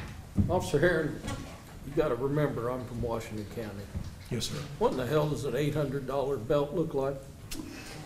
I was a little surprised at that myself. He had a number of those. It looked pretty normal to the same kind of belt that I wear, which is about $30, but didn't look a whole lot different. And Mr. Boyle suggested that the shotgun in the basement would be an appropriate place if someone lived there. Did it appear as if Mr. Noel was living in the basement? No, it appeared he lived upstairs in the bedroom, because that's where his personal effects were, his clothing was, his coat that he retrieved from in there. It looked like he was living upstairs in the master bedroom. That prompts questions from anyone. Not from the state, Your Honor. I have one question. Yes, sir. First question. The shotgun still had a tag on it as brand new, didn't it? It did, yes. When was it purchased? I don't know the answer to that. Where did it purchase from? I would have to look at my records and see. Okay. Nothing further. Thank you. Mr. Hurdle? Your Honor, state doesn't have any more witnesses. No, Oh, do you have any I'm other sorry. questions? I'm sorry. I have no other questions for you. You didn't happen to ask him where the shotgun was that I allowed him to keep for personal protection, did you? I did not ask him that, no. That prompts any further questions? No, Your Honor. Officer Heron, you may step down. Thank you, Judge.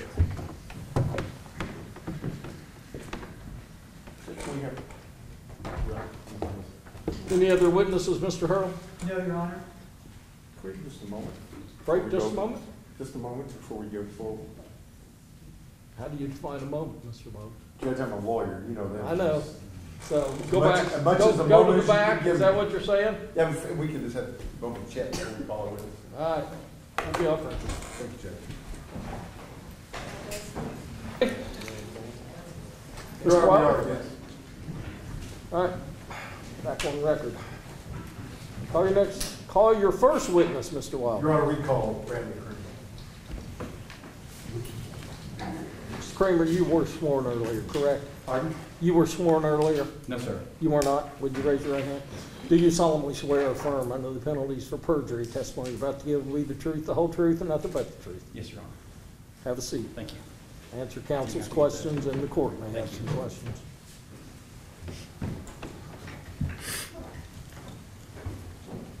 Good afternoon, Mr. Kramer. Good afternoon. So you're here, and you understand why you're here to ask some questions, or answer some questions regarding some events that took place back in November 9th of 2023, correct? Yes, sir. So prior to that Did date, we have him identify himself for the record? well, I thought everybody knew Bradley. Could you state your full name for the record? Bradley Kramer. And, Judge, I'm not asking any other That's fine. information. That's fine. Thank you, sir. So Bradley, you're here as a result of some things that took place on November 9th of 2023, correct? Yes, sir. And that was a day that Mr. Noel was arraigned, his initial hearing occurred in this courtroom, right? Yes, sir. And you were here. Yes, sir.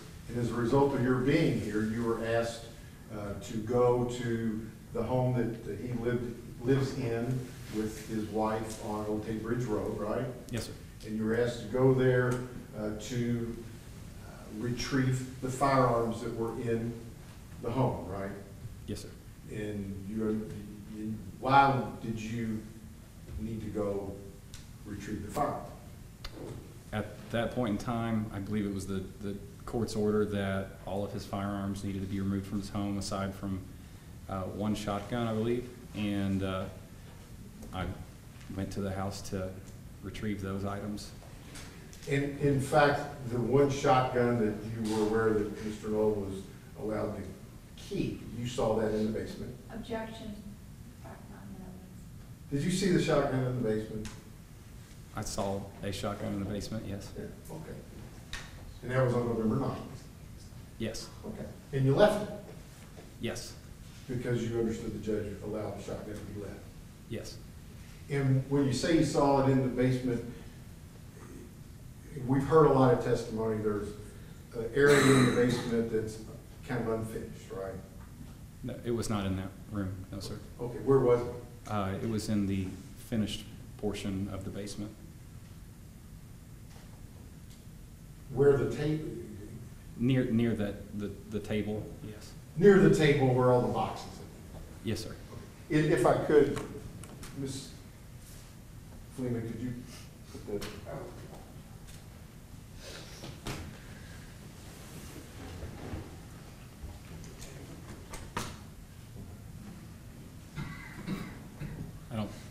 I don't see it, I've never seen that before. So. I'm just trying to figure out how we end up with this show, but we need to. Okay. So this has been put in, this is a photograph that's been put into evidence, Mr. Kramer. Can you tell us, are you familiar with, or is that something you recognize? Yes, sir. Okay. Tell us what it is that you recall that to be. It is a table with stuff on it. Where at? In the basement Of? Jamey Noel's house. Okay. And this is this the area where you saw the shotgun that you left? Yeah, I believe so. It was in that general vicinity, yes. Okay. And so your purpose was to go to gather up the firearms, Yes.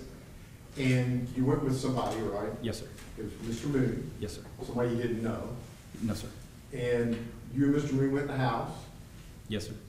and you were going through the home to get the guns, Mm-hmm. and while you were doing that, Mr. Noel, Jamey called you on the phone as well, Yes, sir. telling you where guns were located. Yes, sir. When you went down there in that area, were there guns other than that shotgun that was left down in that general area? Yes, sir. Can you tell the judge about what guns were just there? I don't recall exactly how many, the quantity. I didn't keep an inventory of where I found what guns, but there were several boxes of unopened, I guess rifles. I don't know if they were rifles or shotgun, but longer guns. And I don't specifically remember if there were handguns near or around that area, because there was quite a bit of guns that were retrieved that day. And when there was a box with a gun in it, shotgun, you said you saw some boxes with shotguns? There was unopened boxes with long guns in them. I don't know if they were shotguns or rifles. Did you open the boxes? No, he just took the boxes. Took the boxes. Yes, sir. And then Detective Harrod previously testified there were about 82 guns that were brought to the state police post. Okay. And you and Mr. Moon brought those guns to the state police post, correct? Yes, sir. Do you have a recollection of when you were there retrieving those guns, if you saw this white box? No, sir, I don't. I understand.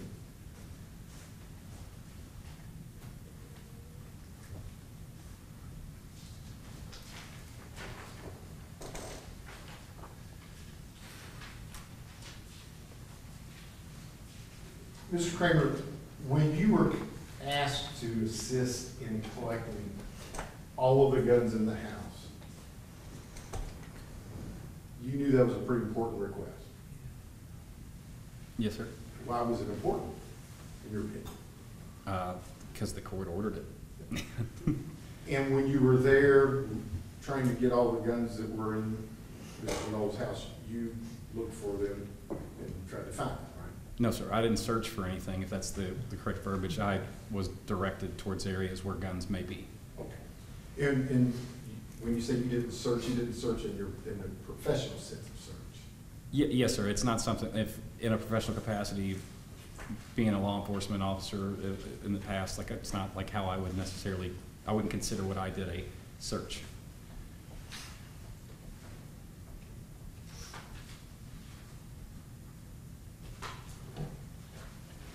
Thank you very much, Mr. Kramer. Mr. Herbert, cross-examination? I'm sorry, who directed you, Mr. Kramer, to the locations of the guns? Jamey did. And that was via telephone, Yeah. FaceTime, Zoom, what was it? Just telephone, yes, sir. Okay, so if he told you to look in a closet, you looked in a closet. If he told you to look in a drawer, you looked in a drawer. If he told you to look in the bedroom, you looked in the bedroom. Yes, sir.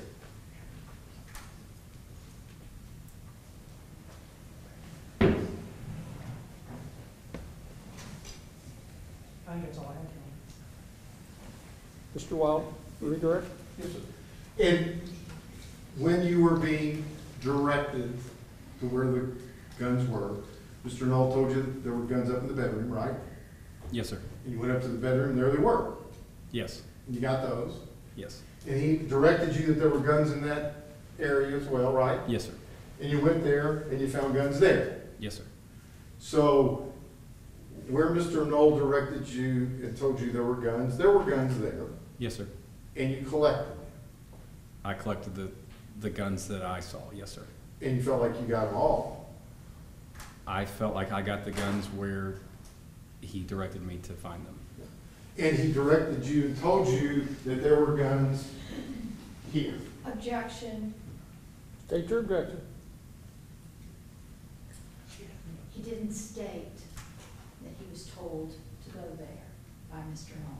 I Just don't saying. believe, I think there's a mischaracterization of I- the testimony. If you could rephrase the question. Thank you. So when Mr. Noel was talking to you about where the guns were, right? Yes, sir. Did he tell you there were guns down in that part of the basement? Yes, sir. Okay. So Mr. Noel directed you to where the guns were, and you found guns in that area? Yes, right? sir. Okay. I have no further questions. Mr. Hurdle? No, Your Honor. Thank you, Mr. Kramer. Is he excused? Your Honor, we have no questions. Nothing from the state, Your Honor. You're free to go. Thanks, sir. If you leave the courtroom, I will direct you not to discuss your testimony with anybody, nor allow them to discuss their testimony with you or anything else about this matter until this matter is completed. I would very much like that. Thank you, sir. Thank you for your patience. Let's go on. Thank you, Judge. Call your next witness.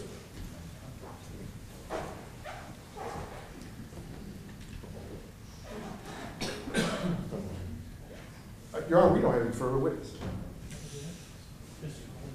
Yes, sir. No further witnesses? None, Judge. State, any rebuttal? No, Your Honor. Would like to make argument? How could I imagine you Never wouldn't? me. You can go first. I'll let you start the proceeding. Your Honor, the state's exhibits that were put into evidence, specifically the orders by the court,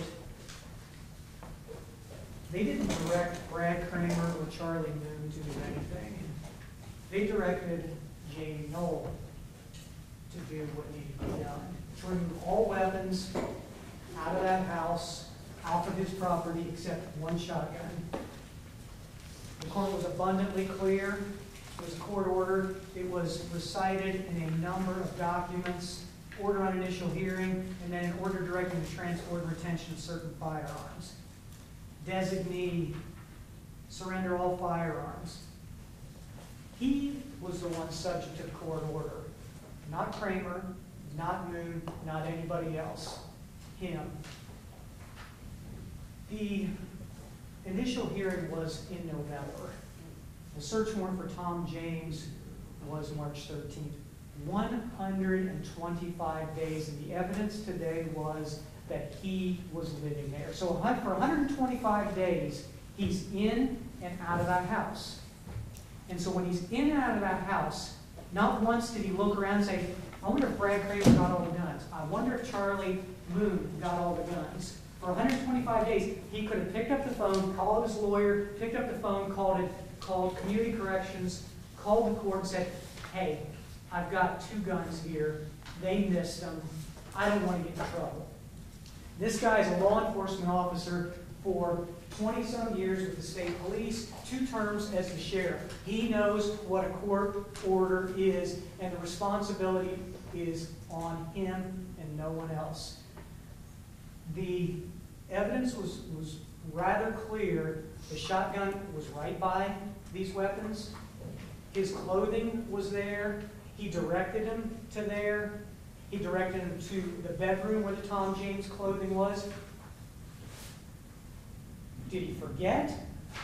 It doesn't matter if this gun was brand new, 5 years old, an antique gun. The court did not specify in its order that the gun had to be in good operating order. The gun had to be loaded. The gun had to be unloaded. The gun had to be in his bedroom. The gun had to be in his dresser drawer by his bed. None of those things happened. It was his responsibility, and the court, again, made it clear that that's what he was responsible for and no one else. The defense wants to talk about the issue of, didn't they look at these boxes back in August? Didn't they see these Smith & Wesson boxes? And it really doesn't matter. These firearms were not subject to a search warrant. And maybe they did open up the boxes and they see 2 firearms in it. The detective's going to say, put them back. Who cares? It doesn't matter because they were not subject. He was in lawful possession of those firearms at that time. Not until the court issued its order in November did it become a violation of the court order and subject to contempt possibilities.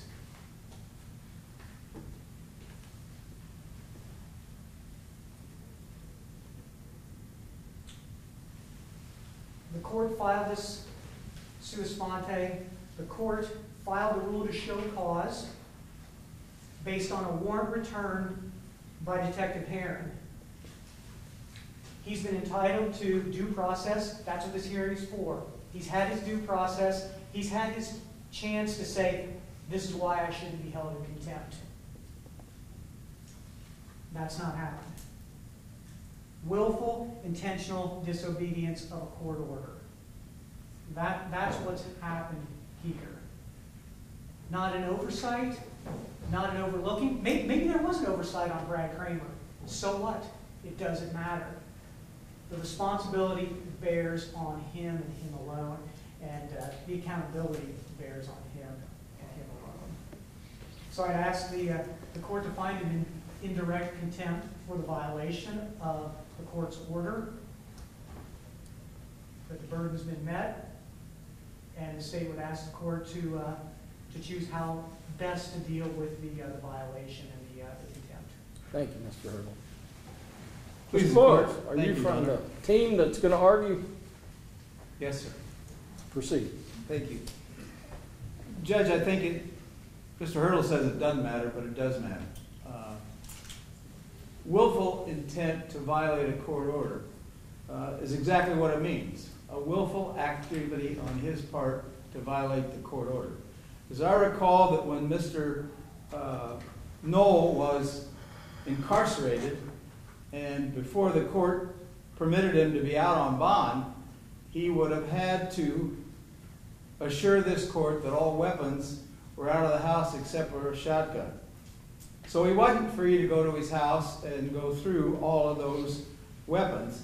And so he did what, under those circumstances, would be a reasonable, ask people who, one of whom was in law enforcement, one of whom was a gentleman that Mr. Moon, who Mr. Kramer did not know, but they volunteered to go out and assist Mr. Noel in his responsibilities to this court in getting all those weapons.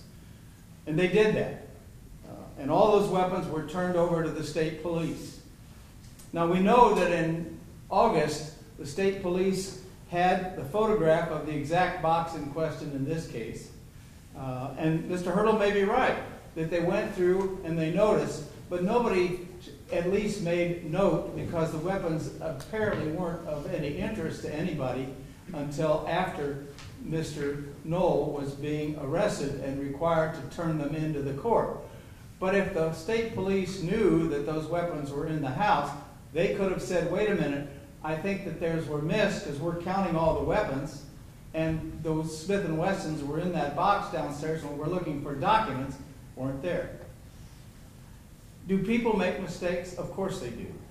But we know that those guns have been purchased since 2017 and they're in the same box, haven't been disturbed, haven't been out, haven't been touched, or at least no indication that they have by the state police themselves.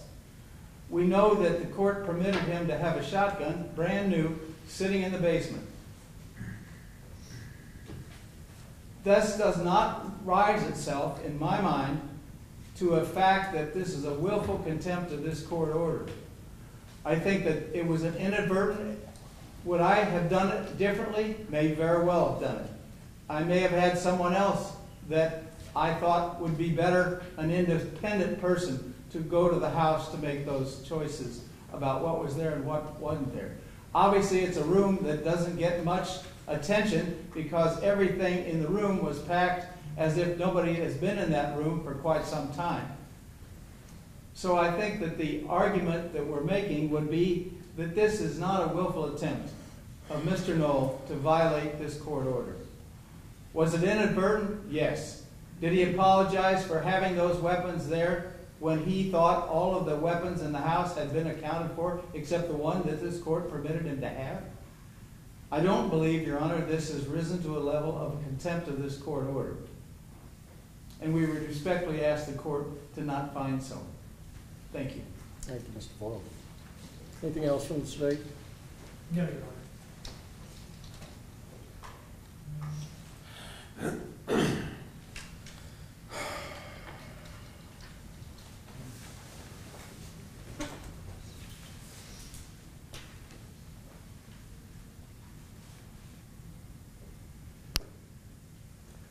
Determination whether the alleged contemptuous act was committed with the intent to show disrespect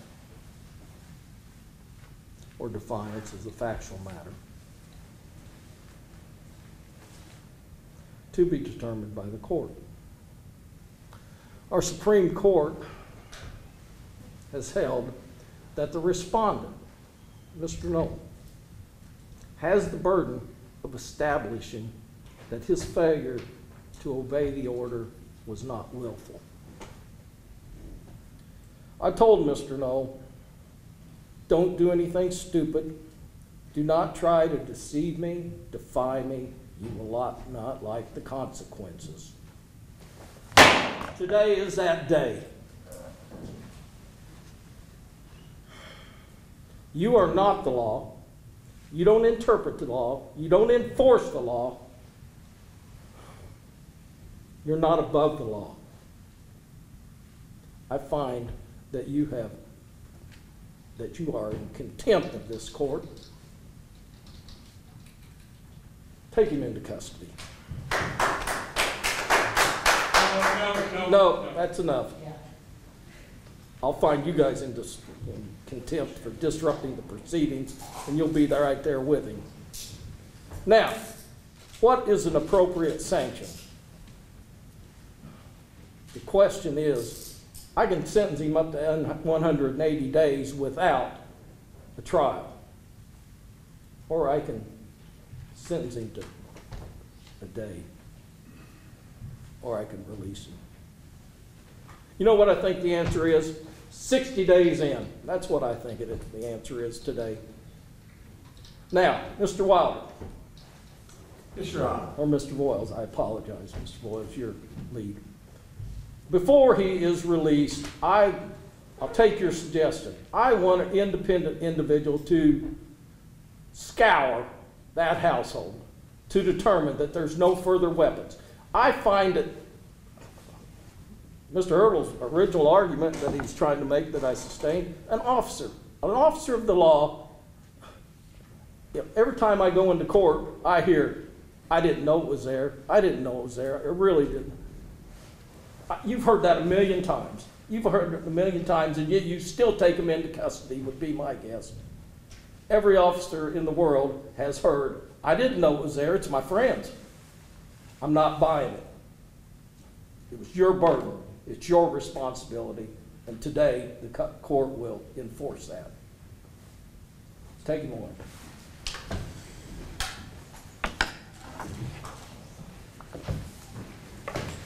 Anything else, Mr. Hurdle? Nothing stated. Mr. Boyles? No, we'll be approached. You may.